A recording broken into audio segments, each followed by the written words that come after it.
When life gives you lemons, you must make lemonade, a saying women of Tanya and 4 other communities along the Volta River have taken to heart.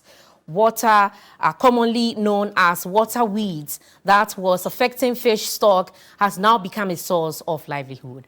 From paper to tote bags, envelopes to notebooks, these women are using what was once considered a problem as a solution.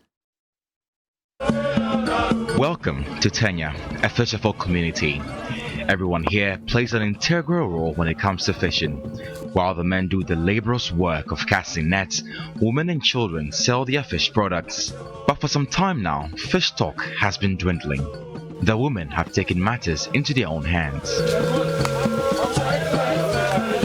So what happens to a predominantly fishing community when their water bodies are plagued by water hyacinths? Well, you should know that water hyacinths compete with fishes for oxygen and other nutrients in the water, therefore bringing down the production of fishes in these waters. Let's find out how the residents here are turning this problem into a solution.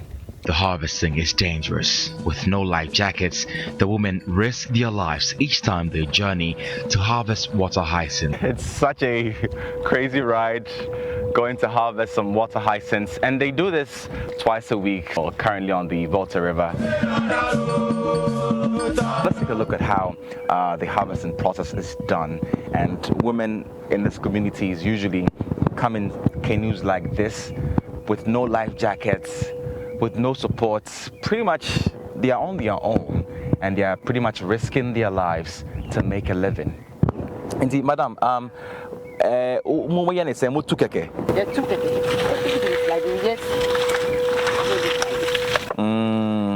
is all. Right. Yeah.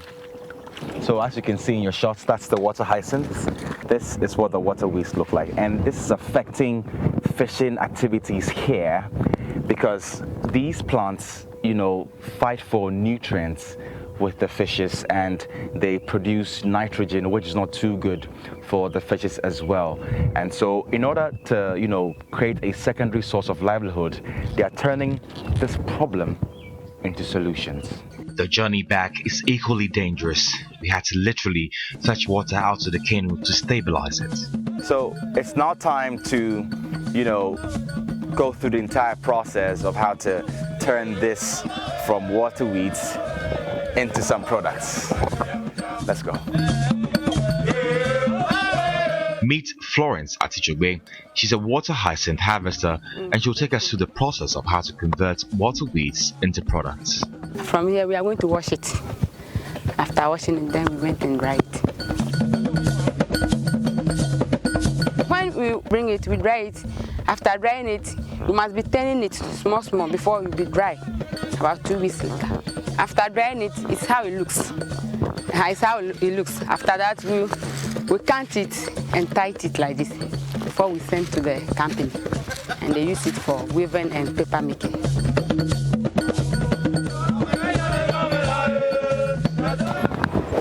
Okay, so we've harvested a few water hyacinths, and here we go.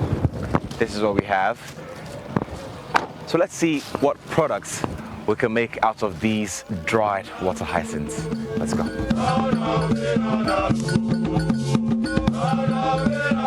It's now time to make some magic, and I'm here with Celestine, and she's going to run by us how we turn water hyacinths into paper and other products. So Celestine, over to you.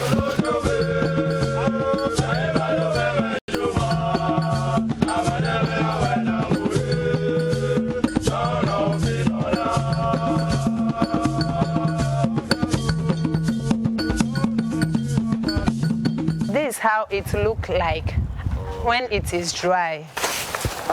It actually feels like paper. Usual A4 paper and the newspapers and all that. Yes, please. Oh, okay. In a few hours, we've gone from this to that. So now that we have this, what can we use this for? Out of the paper, we can get 5 to 10 products from it. from the paper alone? Yes, please. Wow. And beside the paper, we have trivets from the hyacinth, pears. This is actually lovely. I mean, look at this. This is really lovely. It's really cool. And we have tote bag too. Women here in these communities have turned a problem into various solutions, and the value chain for these water hyacinths is creating livelihoods, a source of livelihoods for them, and it's not a problem anymore. Not all problems are bad, and something good can arise from it. Reporting for TV2 News, Imam Osman.